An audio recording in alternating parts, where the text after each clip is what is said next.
Now, if you're looking to update Photoshop, check what current version of Photoshop you're using, as well as how to turn on auto update so you never have to worry about it again. I'm going to show you how to do that right now. Hello friend, my name is Brendan from BeWillCreative.com, and if you want to first check what version of Photoshop you're using, all you have to do is go up to Photoshop and down here to About Photoshop. Once you click on About Photoshop, it'll say the current release that you have downloaded on your computer right here. So then you can cross-reference it if you're reading a forum or a tutorial online. Now, if you're looking to update your current version of Photoshop or even turn on auto updates, then you're going to need the Creative Cloud app, which I'll leave a link to for downloading and all that type of stuff down in the description below. You can get that from Adobe. It's totally free. To access the updates panel, all you have to do is go up to Help and then down here to Updates. That will open up the Creative Cloud app in the Updates panel, and then it will show you all of the current programs that you need to update. In this case, you can see that Photoshop is here, and you can click View More to see what's new in the current update. Now from there, obviously, you just need to click Update.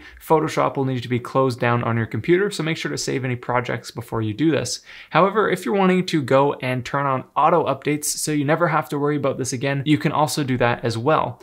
Just click on your profile icon, then go to Preferences, and then in the Apps section under Auto Update, you'll see all of the different programs that you have access to. Now, if you want some programs to auto update and other ones to not, you can just turn off the ones that you don't want to auto update. But in this case, I want Photoshop to auto update, so I'm going to turn that one on here. And then in the advanced options, I recommend to check the remove older versions and import previous settings. So that way, everything that you have set up in your current version of Photoshop will go over to the next one that's updated, and the old version of the program will be deleted and replaced with the new one. So then you don't have a big backlog of files from different Photoshop updates over time. So once you have that in place, that's all you need to do to update Photoshop. And basically from here on out, with auto updates enabled, you'll be good to go and you don't need to worry about a thing. So if you enjoyed this tutorial, make sure to hit that like button down below, and I will catch you back here next time. See you then.